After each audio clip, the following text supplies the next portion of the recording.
What's up? How y'all doing? It's Monger. This is a Microtech Ultratech Bayonet blade, bead blast. It's got bead blast hardware, black, obviously, pocket clip. It is dated 1/16. It's brand new for this year. When I first got this knife, I made a video on it talking about how it's just the coolest pocket knife that I own, right? And I still maintain that it's definitely one of the coolest knives that I own. However, I don't think it is the coolest. But it's still, I mean, this thing is awesome. And the real impression that I get after owning it, actually using it, playing with it for a while, I will say that it's illegal to carry an automatic in the state of California, but how could you not carry this knife? This thing is so much fun to play with. You can't leave this freaking thing at home. Like, and it really is just excellent to carry. But the overall impression that I get, the overall main thought that I have about this thing is it's amazing how complicated it is. It has a very complicated mechanism. It has a trigger. There are people who are afraid to take them apart. I haven't taken this apart because it's got the little proprietary screws. It's a bitch to do. I need to order the tool, which I'm going to do at some point. But I mean, it's an intimidating mechanism, but for all of that, it is such a simple knife. I mean, this is legitimately a stick with a blade on the end of it. Literally, that's all that it is. You have a little bit of protection stoppage from the actual trigger. It gives you something like something of a thumb ramp that you can use, and it's relatively comfortable. It's not a negative. It's a lot of knife designs. I think I can't remember the traditional names of any of them, but there's some Finnish knife designs that are very simplistic in design. There's a lot of European knife designs, very classic knife designs that this kind of reminds me of in actual practice. I mean, it's just a stick with a knife on the end of it, a stick with a blade on the end of it. And that it's amazing how it does both of those things so well. It's so complicated, but at the same time, it's so simple. The Microtech itself, the actual knife itself, I bought this blade originally, the bayonet, right? I bought the bayonet over, they didn't have a drop point. I would have gotten the drop point if they had it. But they had the double edge, the full, double edge dagger blade. And I got this one because I thought, it might be a little bit more utilitarian. It might be easier to actually use because I did intend on carrying this when I got it. It's held up really well. You can see there's a few scratches on it, a few little dings and dents. You can see my edge that I've had to resharpen it. Come on there's some little dings on the coating. Sorry,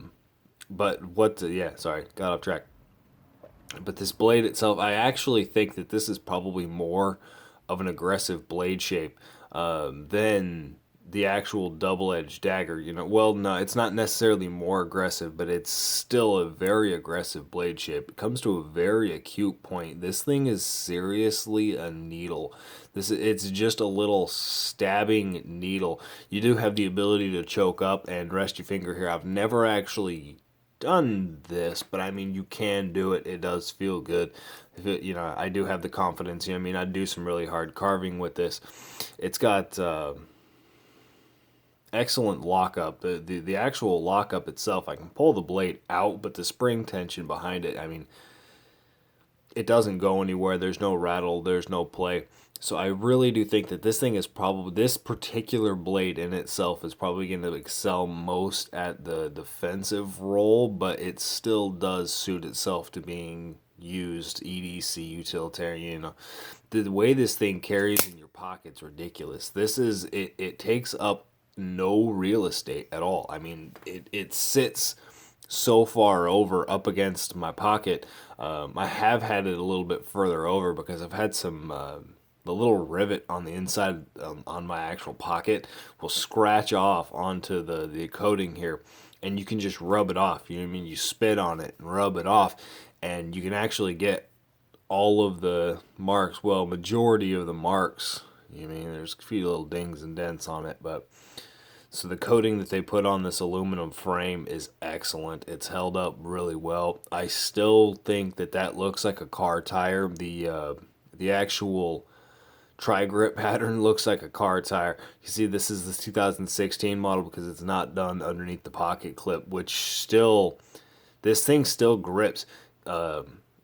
I have never used the Trigrip without it actually being underneath the pocket clip there when it was done full in 2015. And so I can't imagine how bad that thing ripped in your pocket, because this thing, there might still be some like fiber from my pocket under here. I'm constantly pulling pieces of my pocket out from underneath this pocket clip. And this dude, I mean, there's a couple reasons for that, but this Tri-Grip still, even though, you know what I mean, it still really grips my pocket. And that's the the reason I'm saying that so much is because it is just so grippy. It is executed so well. I mean, it really does work like a car tire. It locks it into your hand. It does not move. Very secure grip. And with the penetration capability of this knife being sharpened on both sides, such a thin, narrow in profile, and being so just acute, coming down to such a needle point, I mean, you're not going to have a whole lot of energy required to actually make any sort of penetration on soft material organs. As gruesome as that is, you're going to be able to sail into material, and you're not it. There's I mean, unless you lose your grip, if you have a loose grip, you might sail up onto that blade, but otherwise, it really is locked into your hand. I've never stabbed anything with this, and it's just because the tip of that blade, you know what I mean? I'm afraid of breaking it off, but I have this urge to stab shit with this.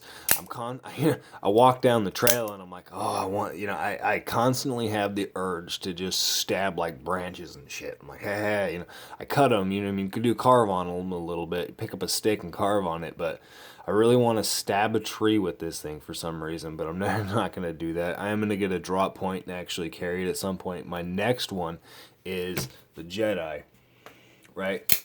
This is the Stormtrooper.